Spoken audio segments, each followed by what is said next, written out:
Hello guys, welcome to the commerce point. हमने macroeconomics का national income का concept किया था लास्ट वीडियो में।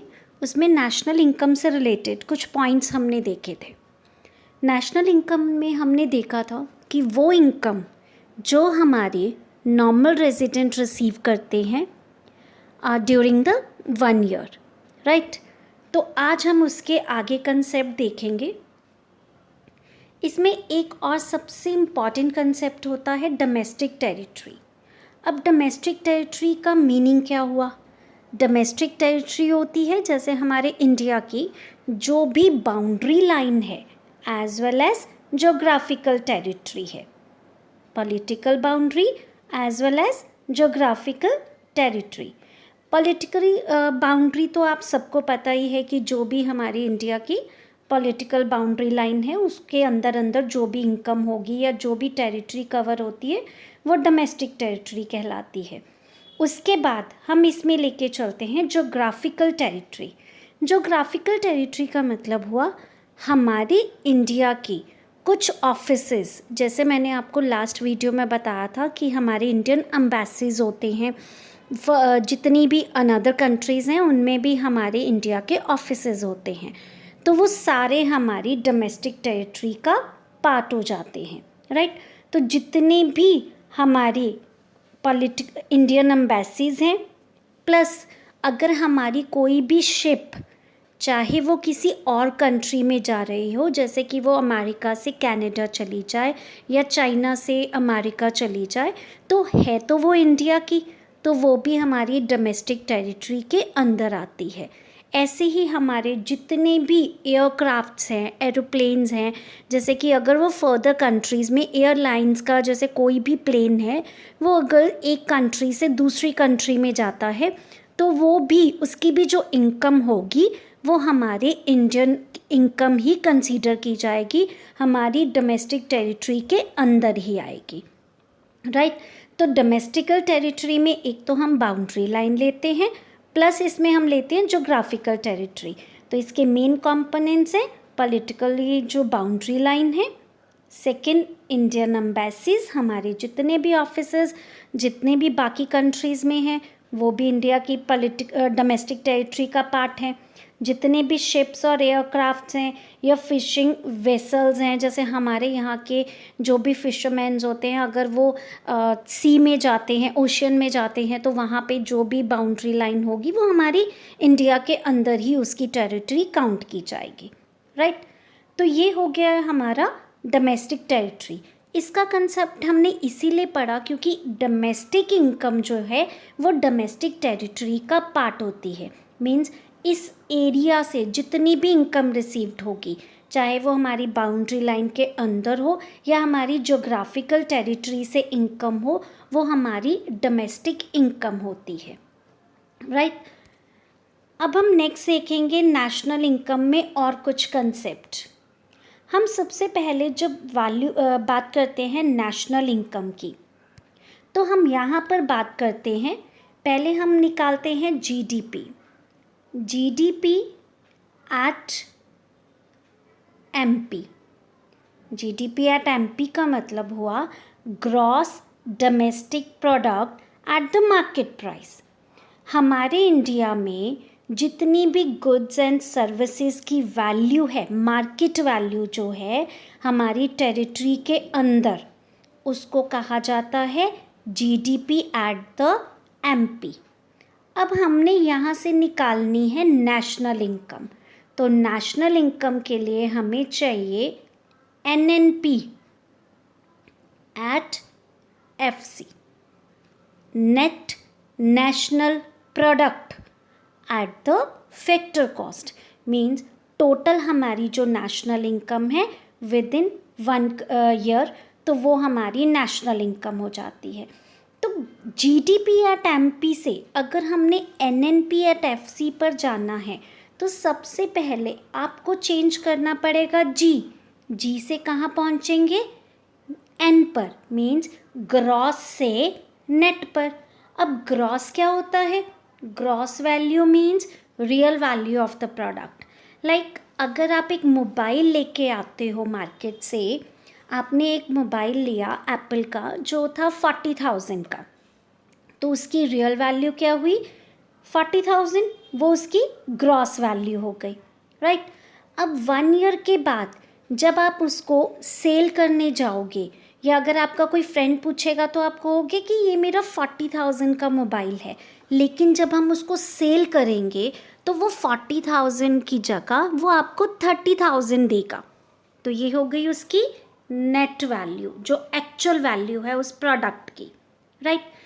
अभी कैसे आई, ग्रॉस में से हम डेप्रिसिएशन माइनस कर देते हैं तो ये क्या हो जाती है हमारी नेट वैल्यू। आपको ये पता ही है, डेप्रिसिएशन हम पहले वीडियोस में कर चुके हैं कि जैसे जैसे किसी प्रोडक्ट को हम यूज़ करते हैं तो उससे होने वाली जो भी उसकी वियर एंड टेयर वैल्यू होती है वो डेप्रिसिएशन होती है, राइट। तो हमने इसको जब यूज़ किया, मोबाइल को यूज़ किया, तो आफ्टर 1 ईयर डेप्रिसिएशन के कारण उसकी वैल्यू रेड्यूस्ड हो गई, तो वो वैल्यू रह गई हमारी सिर्फ 30,000, तो वो नेट वैल्यू हुई। तो हमने जब भी नेशनल इनकम लेनी है, हमने उसकी ग्रॉस वैल्यू नहीं कंसीडर करनी, हमने उसकी नेट वैल्यू लेनी है। तो हम क्या करेंगे, ग्रॉस में से डेप्रिसिएशन को माइनस करेंगे तो ये आ जाएगी नेट वैल्यू, राइट। और इन केस आपके पास क्वेश्चन में आ जाए कि आपने उसकी ग्रॉस वैल्यू निकालनी है और नेट गिवन है, तो नेट में अगर हम डेप्रिसिएशन को ऐड करेंगे तो वो आ जाएगी हमारे पास gross value, right. I think आपको ये कंसेप्ट क्लियर हो गया होगा। उसके बाद अगर हम लेके चलते हैं next concept, factor cost. Factor cost के बारे में हम देख चुके हैं कि फैक्टर कॉस्ट क्या होती है, कोई भी कमोडिटी उसके ऊपर। फैक्टर कॉस्ट के बारे में आपको पता ही है कि फैक्टर कॉस्ट होती है जो एक्चुअल कॉस्ट उस पर लगी होती है। अब मार्केट प्राइस होती है उसकी सेलिंग प्राइस। अब आपने कभी सुना होगा कि गवर्नमेंट जो है, एक प्रोड्यूसर ने वो गुड्स तैयार कर दी, अब गवर्नमेंट कैसे इंटरफेयर करती है, गवर्नमेंट उससे कुछ टैक्सेस चार्ज करती है या फिर कुछ उस पर उसको सब्सिडीज़ देती है। लाइक एक प्रोडक्ट है हमारा जिसकी फैक्टर कॉस्ट है 8 रुपीज़, राइट। अब उसके ऊपर अगर गवर्नमेंट हमसे टैक्स चार्ज कर रही है और 2 रुपये अगर उस पर टैक्स चार्ज किए जाते हैं तो उसकी मार्केट वैल्यू क्या हो जाएगी 10 रुपीज़, राइट। ऐसे ही अगर कोई प्रोडक्ट सोशल वेलफेयर का गवर्नमेंट को लग रहा है, जैसे हमारे एलपीजी सिलेंडर्स होते हैं जिनकी कॉस्ट तो ज़्यादा होती है, राइट, लेकिन गवर्नमेंट उस पर हमें कुछ सब्सिडीज़ दे देती है, तो उसकी जो वैल्यू है, मार्केट वैल्यू जो है वो रिड्यूस्ड हो जाती है। तो टैक्स की वजह से हमारी वैल्यूज़ बढ़ जाती हैं, इंक्रीज़ हो जाती हैं, और सब्सिडीज़ की वजह से मार्केट वैल्यू रिड्यूस्ड हो जाती है। तो हमने जब भी नेशनल इनकम की बात करनी है तो हमने फैक्टर कॉस्ट को कंसीडर करना है, हम मार्केट प्राइस को कभी भी कंसीडर नहीं करते। और हमारे पास जो वैल्यूज़ होती हैं मोस्टली वो मार्केट प्राइस पर होती हैं, राइट। तो हमने किस तरह से उनको लेके चलना है, हम लेंगे net indirect taxes. Net indirect taxes means जितने भी टोटल टैक्सेस हमारी गवर्नमेंट ने लगाए हैं उनमें से सब्सिडीज़ माइनस कर दो, वो हमारे हो गए नेट इनडायरेक्ट टैक्सेस। अब इन केस आपके पास मार्केट प्राइस है तो उसमें नेट इनडायरेक्ट टैक्सेस को आप माइनस कर दोगे, राइट। जैसे मेरे पास 10 रुपीज़ मार्केट वैल्यू है और अगर मुझे फैक्टर कॉस्ट पे जाना है तो 2 रुपीज़ हम माइनस कर देंगे, राइट। तो हम क्या करेंगे, मार्केट प्राइस में से नेट इनडायरेक्ट टैक्सेस को माइनस करके अपनी कॉस्ट प्राइस निकाल लेंगे। और इन केस आपको क्वेश्चन में पूछा जाता है कि उनकी मार्केट प्राइस कैसे लेके चलनी है, तो आपने क्या करना है, फैक्टर कॉस्ट आपको गिवन होगी तो उसमें नेट इनडायरेक्ट टैक्सेस को आपने ऐड कर देना है, तो वो आपकी मार्केट प्राइस आ जाएगी। कि मार्केट प्राइस टैक्स की वजह से इंक्रीज़ हो जाती है तो प्लस हो जाएगी, और फैक्टर कॉस्ट हमारी लेस करके, मार्केट प्राइस में से टैक्सेस लेस करके फैक्टर कॉस्ट आ जाएगी। उसके बाद हम बात करते हैं डोमेस्टिक इनकम। अब डोमेस्टिक इनकम क्या होती है? हमने लास्ट वीडियो में पढ़ा था कि डोमेस्टिक इनकम जो होती है वो टोटल फैक्टर इनकम होती है, both resident and non resident की, earned within the domestic territory, कि हमारी इंडिया की बाउंड्री लाइन के अंदर चाहे कोई रेजिडेंट है चाहे कोई नॉन रेजिडेंट है, ठीक है, चाहे हम लोग हैं चाहे बाहर से कोई आ रहा है और यहाँ से फैक्टर इनकम अर्न करके जा रहा है। जैसे कुछ प्लेयर्स होते हैं, स्पोर्ट्स वगैरह यहाँ इंडिया में करवाए जाते हैं, तो वहाँ वो यहाँ से फैक्टर इनकम लेके जाते हैं, तो वो तो आ जाती है हमारी डोमेस्टिक इनकम। लेकिन जब हम नेशनल इनकम की बात करते हैं तो नेशनल इनकम में हम सिर्फ नॉर्मल रेजिडेंट की बात करते हैं, कि हमने सिर्फ इंडिया के लोगों की इनकम के बारे में बात करनी है। अब हम इंडियन हैं, हम इंडिया में रह रहे हैं, हमारा जो स्टेटस है वो नॉर्मल रेजिडेंट है, तो हमें चाहे इंडिया की डोमेस्टिक टेरिटरी से इनकम हो चाहे रेस्ट ऑफ द वर्ल्ड से इनकम हो, वो हम ऐड कर देंगे तो वो हो जाएगी हमारी नेशनल इनकम, राइट। अब इसके लिए हम एक चीज़ देखेंगे, net factor income from abroad. Net factor income from abroad का मतलब हुआ कि जितनी फैक्टर इनकम ब्रॉड से मिल रही है, मैं हूँ जैसे, मुझे अगर अब्रॉड से कोई भी इनकम आ रही है और factor income to the abroad, और जितनी हम उनको पे कर रहे हैं उन दोनों को माइनस कर दो, फ्रॉम द अब्रॉड प्लस करनी है, paid to the abroad minus करनी है, तो वो हमारी आ जाएगी net factor income from abroad. तो आपने डोमेस्टिक इनकम में जितनी भी हमारे इंडिया की इनकम आई, चाहे नॉर्मल रेजिडेंट की थी चाहे नॉन रेजिडेंट की थी, उसमें net factor income from abroad means India के लोगों की, चाहे बाहर से आई हो चाहे यहाँ पे मिली हो, वो इनकम को ऐड कर देना है, तो वहाँ से हमारे पास नेशनल इनकम का कंसेप्ट आ जाएगा, राइट। आई होप कि आपको ये क्लियर हो गया होगा।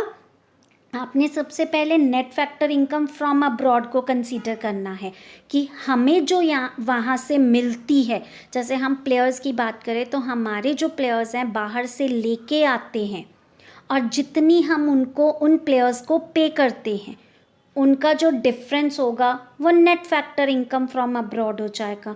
और डोमेस्टिक इनकम में अगर हम net factor income from abroad को ऐड कर देंगे तो वहाँ से हमारी नेशनल इनकम आ जाएगी, राइट। इसके बाद हमारा कंसेप्ट यही जो हम देखेंगे किस तरह से लेके चलना है। डोमेस्टिक इनकम में हमारे पास डोमेस्टिक इनकम आ गई, जीडीपी एट एमपी आ गई, ग्रॉस जितनी भी डोमेस्टिक प्रोडक्ट इंडिया में बने उनकी मार्केट वैल्यू आ गई। अब हम उसमें क्या करेंगे, NFIA net factor income from abroad को ऐड कर देंगे तो वो हमारी बन जाएगी नेशनल इनकम। और इन केस आपके पास नेशनल इनकम गिवन है और उन्होंने कहा है कि आप डोमेस्टिक इनकम निकाल लो, तो net factor income from abroad को माइनस कर दोगे तो आपके पास आ जाएगी डोमेस्टिक इनकम, राइट।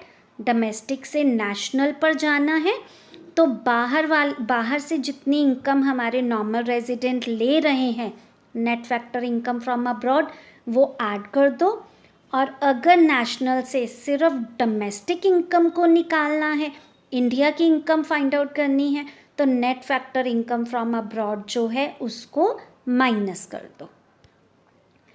उसके बाद हम लेके चलेंगे नेशनल इनकम में किस तरह से हम तीनों को लेके चलते हैं।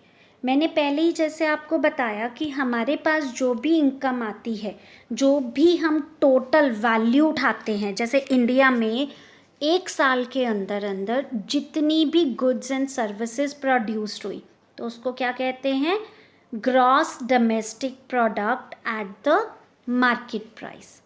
अब आपको सबसे पहले ग्रॉस से किस पर जाना है, नेट पर, तो आपने क्या करना है, डेप्रिसिएशन को माइनस कर देना है। ग्रॉस वैल्यू से हमने नेट वैल्यू पे जाना है, तो हमने उसकी डेप्रिसिएशन जितनी भी उस प्रोडक्ट पे है उसको लेस कर देना है। और उसके बाद अगर हमें डोमेस्टिक से नेशनल पर जाना है तो हम क्या करेंगे, net factor income from abroad ये प्लस कर देंगे, राइट। उसके बाद हमें थर्ड जाना था मार्केट प्राइस से फैक्टर कॉस्ट पर। तो फैक्टर कॉस्ट पे कैसे जाएंगे, नेट इनडायरेक्ट टैक्सेस को हम माइनस कर देंगे। मीन्स जितने भी हमारे गवर्नमेंट टैक्सेस चार्ज कर रही है, नेट इनडायरेक्ट टैक्सेस हैं, चाहे वो सब्सिडीज़ हमें दे रही है, तो उनको माइनस करके हमारे पास फैक्टर कॉस्ट आ जाएगी। इसके साथ आप बहुत सारे कंसेप्ट लेके चल सकते हो, जैसे कि अगर आपसे बोला जाए कि जीडीपी एट एमपी से आपको जाना है जीएनपी एट एमपी, तो यहाँ आप कंसीडर करोगे कि आपका जी एज इट इज़ है, इसको चेंज नहीं करना, डी को एन पे जाना है, मीन्स डोमेस्टिक इनकम से नेशनल पे जाना है। तो आप क्या करोगे, जस्ट आपने net factor income from abroad जो है वो प्लस कर देना है, तो आपकी जीएनपी एट मार्केट प्राइस आ जाएगी, राइट। इसके साथ और भी हम बहुत सारे कंसेप्ट लेके चलते हैं। लाइक अगर हमने कुछ भी कंसेप्ट निकालने हो तो हम आराम से इनको निकाल सकते हैं। जैसे आपके पास आ जाए कि जीडीपी एट एमपी है और उसको लेके जाना है एनडीपी एट एमपी, तो आपने सिर्फ जी को चेंज करना है, तो उसमें से आपने डेप्रिसिएशन लेस कर देनी है। ऐसे ही आपके पास कोई भी फॉर्मूला हो, आप अगर ये 3 कंसेप्ट अगर अच्छे से क्लियर कर लेंगे तो आपके बाकी सारे कंसेप्ट भी बहुत अच्छे से हो जाएंगे। आई होप कि मैंने आपको बहुत अच्छे से समझाया हुआ होगा और आपको ये सारे कंसेप्ट क्लियर हो गए होंगे। और इन केस अगर आपको कोई भी डाउट है तो आप मुझे कमेंट बॉक्स में लिख सकते हो, और मुझे अच्छा लगेगा अगर आप मेरी वीडियो को टिल एंड तक देखोगे और उसको लाइक और सब्सक्राइब करोगे और शेयर करोगे बाकी अपने फ्रेंड्स के साथ। Thank you so much.